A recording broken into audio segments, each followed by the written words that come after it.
નમસ્કાર બાળકો, કેમ છો બધા? મજામાં ને? આજે પંચતંત્રની એક નવી વાર્તા લઈને આવી છું. જાજા દિવસે વાર્તા લઈને આવી. તમે મને મિસ કરતા હતા હે ને? Thank you. ચલો વાર્તા કરીએ.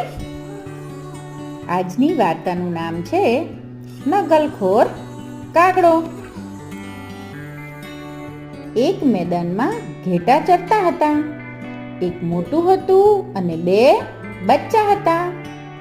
ત્યાં ઊંચેથી મોટું બાજ પક્ષી તરાપ મારતું નીચેની તરફ આવ્યું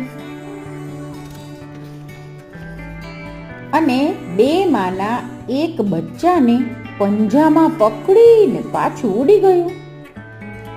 બાજુમાં ઝાડની ડાળ ઉપર બેઠેલા એક કાગડાએ આ જોયું.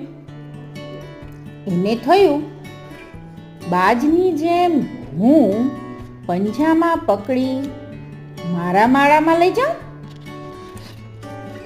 કાગડો ઉડીને ઘેટા પર તો પહોંચ્યો, પણ તેના પગના પંજા ઘેટાના શરીરના ઊનમાં ખૂંપી ગયા.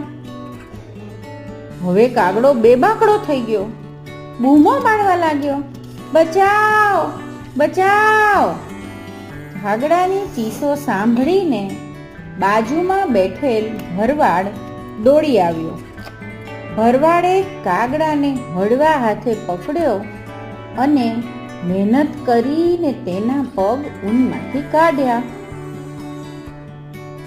પછી બોલ્યો, નાદાન, ક્યાં બાજ ને ક્યાં તું? બાજની નકલ તારાથી થઈ શકે? ભૂલી ગયો નકલમાં અકલ ન હોય?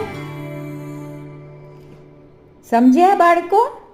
આપણી કેપેસિટી હોય તે જોઈને આપણે કામ કરવું. વાર્તા પરથી આપણે એટલું જરૂર શીખીએ કે લાંબા સાથે ટૂંકો જાય, મરે નહીં તો માંદો થાય. Okay, like, share and subscribe our channel. Thank you.